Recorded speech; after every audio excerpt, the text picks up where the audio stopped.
రాత్రి సమయంలో 2 జేసీబీలు కొంతమంది గుర్తు తెలియని వ్యక్తులు వచ్చి ఎర్మక్పల్లి సర్కిల్లో ఒక ఇంట్లో నివాసం ఉంటున్న ఒక ఇంటిని జేసీబీలతో పూర్తిగా నేలమట్టం చేశారని చెప్పవచ్చు. ఇక్కడ మనం చూస్తున్నాం, ఇప్పుడు ఆల్రెడీ ఈ ఇంట్లో ఒక ఫ్యామిలీ నివాసం ఉంటుంది.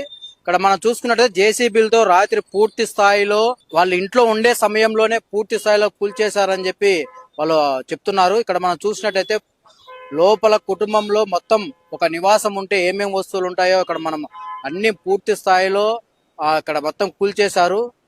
మనం ఇక్కడ కొంతమంది వాళ్ళు ఇంట్లో నివాసం ఉంటున్న కొంతమంది బాధితులు ఉన్నారు. అసలు ఏం జరిగింది అనే విషయం వారిని అడిగి మన విషయం తీసుకున్నాం.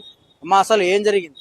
అన్న, నైట్ 11:30-12 మధ్యలో సుమారు ఒక 100 మంది 2 జేసీబీలతో వచ్చి మా ఇండ్ల మీద అయితే దాడి చేసినారు. కనీసం మేము మాట్లాడే టైం కూడా ఇవ్వలేదు. 100 మంది తాగి వచ్చిన్నారు. అంతా మగవాళ్ళేను. మా మీద చేయి చేసుకోపోయినారు.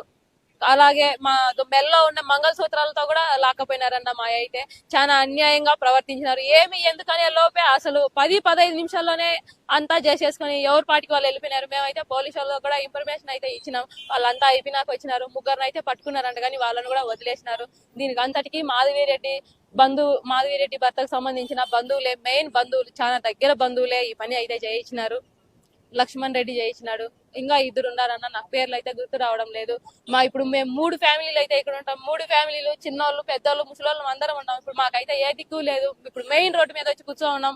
మెయిన్ రోడ్డు మీద కూర్చున్నా కూడా మమ్మల్ని కూర్చొనియడం లేదు. పోలీసు వాళ్ళు అయితే మెయిన్ రోడ్డు ట్రాఫిక్ ఇబ్బంది అని చెప్పి మమ్మల్ని అయితే లేపేసినారు.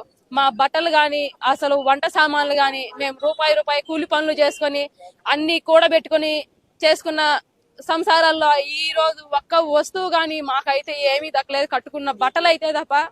దయించి పెద్దవాళ్ళు దీంట్లో యాక్షన్ తీసుకొని మాకైతే న్యాయం చేయాలండి.